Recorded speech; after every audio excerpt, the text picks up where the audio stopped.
Bonjour à tous, bienvenue sur TV5 Monde et sur CFI. Le Tour du Faso est à mi-parcours et sur les 5 premières étapes, les Belges en ont raflé 3. Une équipe qui peut compter sur un personnage haut en couleur, leur directeur sportif Patrice Emroul, ancien coureur, ancien vainqueur d'étape sur le Tour du Faso qu'on a suivi pour vous.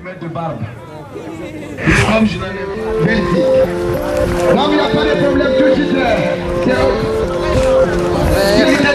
Les protocoles de tout. C'est un bon point du jour. Ouais, attends, voilà. Mais sinon, c'est toi qui as le maillot vert.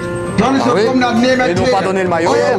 Ils t'ont pas donné le maillot, t'es premier. Mais non. Après l'étape de Bobo, de Bonfora, t'as 79 points pour voir le président. Je vais aller voir après le président. Le charme du Faso, c'est d'abord tous les coureurs ici africains. Donc on rencontre des cultures qu'on n'a pas spécialement l'habitude de rencontrer chez nous. Quand moi je l'ai fait comme coureur, je ne m'attendais pas du tout au niveau de difficulté et tout ça. Vous allez voir si vous n'auriez pas encore le maillot vert d'hier. Ouais. Est-ce que vous l'avez? Juste pour la journée, on vous le rend après, quoi. C'est une épreuve qui me tient vraiment à cœur de faire. Pourquoi? Parce que c'est vraiment hors du commun, on est dans un autre monde. La course en elle-même, certes, mais ce que j'aime bien, c'est tous les à côté de ce qu'on voit sur le Tour du Faso. Allez, viens. Ah, quel beau maillot, c'est dommage que tu ne le portes plus. Hein. Enfin, il sera aussi beau sur les épaules de Lionel. Voilà, Lio. Voilà. Attends, ben on va lui demander. C'est un personnage vraiment à part, il est très nerveux, mais il a le cœur sous la main, il bosse vraiment du matin au soir comme un fou. C'est vraiment l'homme idéal pour ce genre de tour. Bonjour, comment ça va? Et les vélos, ils vont bien aujourd'hui? Tu veux que je regarde un petit peu? Si ça va? T'as mis de l'huile aujourd'hui? Non, moi je veux eu. Ah oui, toi tu l'as. Ah là là là là là là. Moi aussi je veux eu. T'en as eu? Ah oui, encore, c'est encore avec les vitesses au cadre. Oh là là, mais écoute, c'est vieux ça, les vitesses. Oula. Qu'est-ce que c'est ça? Oula là. Ça c'est des vélos qui ne sont pas de première génération.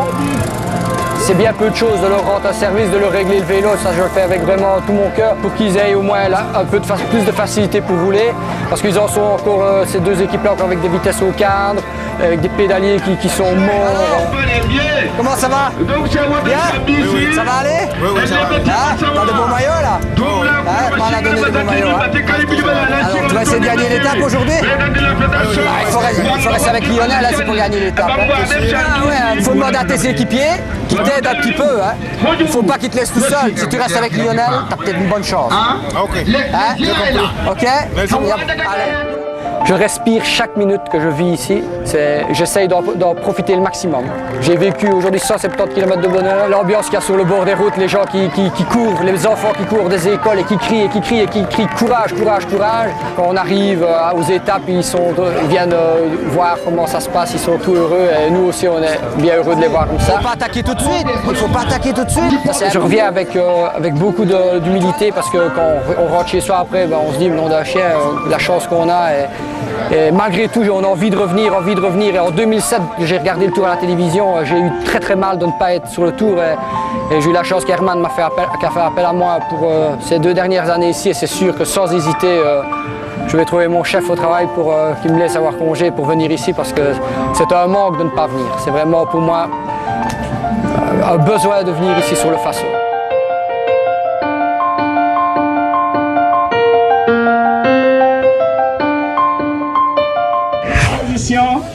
Allez, on s'intéresse maintenant à la 6e étape de ce Tour du Faso. Il y a eu un bouleversement au classement général puisque le maillot jaune ce matin est sur les épaules de Moussine Lassani qui a chippé ce précieux sésame à son coéquipier Abdelhati Sadoun. Place à la course.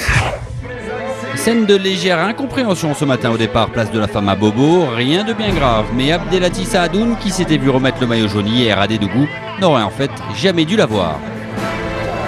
Il est en même temps que l'Hassaini, tous les deux ils ont le même temps, alors mais celui qui rentre le premier dans l'étape, il prend le maillot. Un statut qui aurait dû revenir donc à son jeune coéquipier Lassani. Peu importe, le jaune reste chez les Marocains même si les maillots sont échangés. Pas franchement de quoi perturber les étalons du Burkina, concentrés sur un seul et même objectif, une victoire d'étape. Enfin! Cette journée, c'est attaqué. C'est attaqué parce que comme objectif, je veux réduire le temps et au besoin prendre l'étape. Ça, c'est mon objectif. Chaleur étouffante au départ de Bobo, les stratégies sont peaufinées, notamment entre les favoris. Le but aujourd'hui, c'est de laisser tout le peloton groupé jusqu'à la fin, parce qu'on n'a pas intérêt de faire des échappées, puisqu'on a les 4 premières places au général. Le Burkinabé, hein? Tu vas Burkinabé, toi aussi, hein, tu les Ouais, d'accord. Et puis tu vas gagner une étape.